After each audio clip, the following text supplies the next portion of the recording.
Okay friends, आज के session में हम पढ़ने वाले हैं एक बहुत ही इम्पोर्टेंट टॉपिक जो कई बार 4 मार्क्स में भी एग्जाम में आता है और कई बार वो लोग क्या उसकी डेफिनेशन पूछते हैं। बहुत इंपॉर्टेंट, बट 2 या 4 मार्क्स में कंपलसरी एग्जाम में होता है और बहुत ही इजी कंसेप्ट है।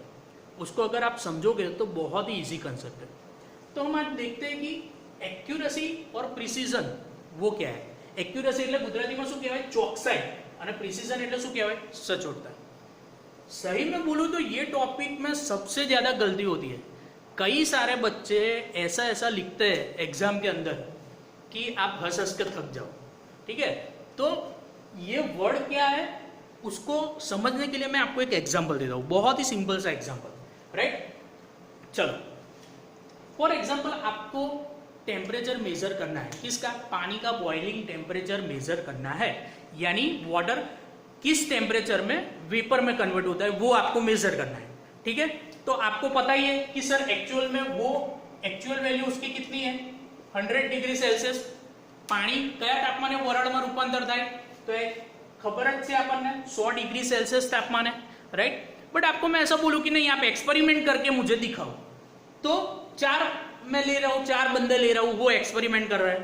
एक का रीडिंग, चलो एक का रीडिंग कुछ ऐसा आया 100 डिग्री, एक का ऐसा आया 99.99, एक का ऐसा आया 99.98 और एक का ऐसा आया 99.97।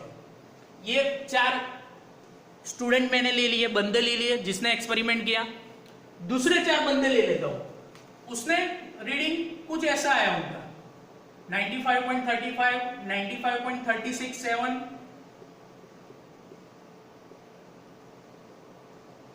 कुछ ऐसा रीडिंग है। ठीक है, तो अब हमें देखना क्या है? 199 ने देखा तो हाँ बेटा, हाँ ऊपर बाजू।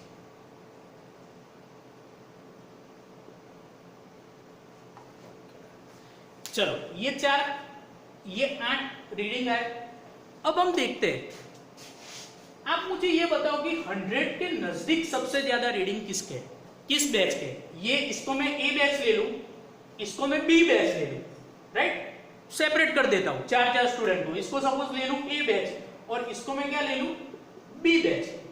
तो आप मुझे बताओ कि सबसे करीबी रिजल्ट, सबसे करीबी एक्सपेरिमेंट का जो रीडिंग लिया है वो किसने लिया है?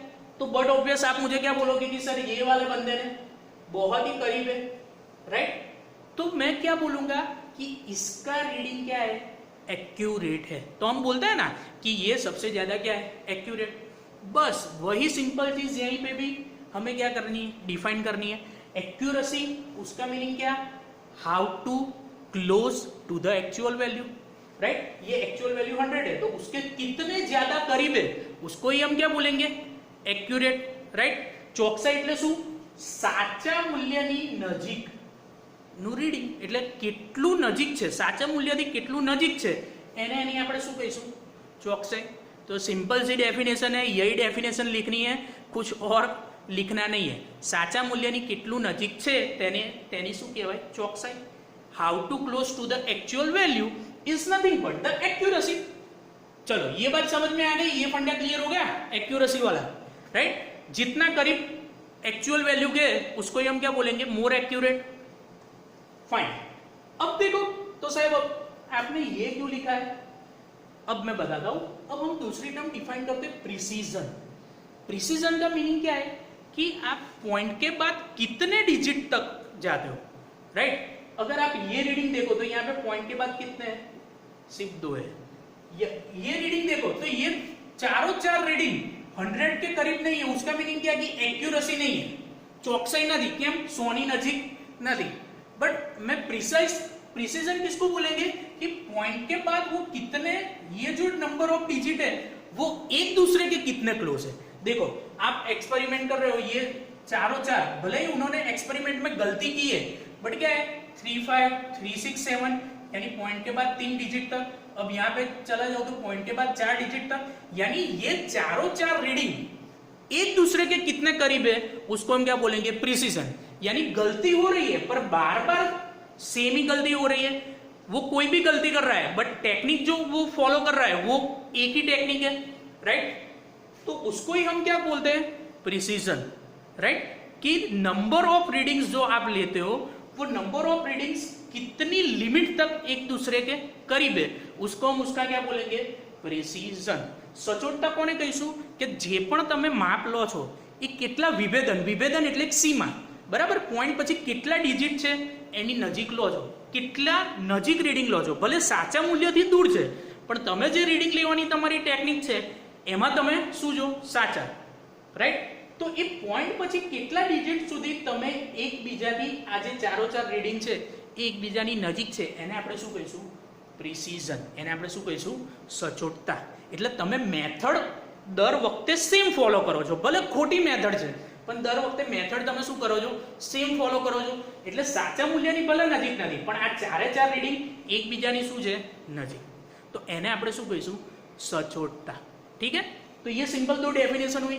दूसरा एक एग्जांपल लेके आपको समझाता हूँ, राइट। दूसरा एग्जांपल यानी आप सबने वो फायर कंपटीशन देखी होगी, कोई भी बंदा होता है, ठीक है, वो पूरा एक अच्छा वाला बोर्ड होता है दूर वहां पे रखते हैं और हमें क्या करना है, उसका निशाना लगाना है, यानी सेंटर में मुझे क्या निशाना लगाना है, ठीक है।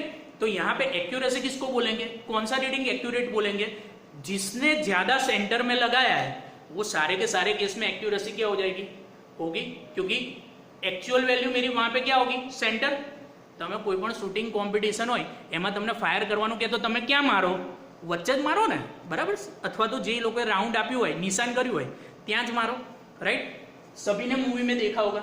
तो कुछ इस तरीके से मैं ABCD 4 केस ले लेता हूँ, मुझे यहाँ पे दिखाना है कि किस केस में एक्यूरेसी ज्यादा है और किस केस में प्रिसीजन ज्यादा है।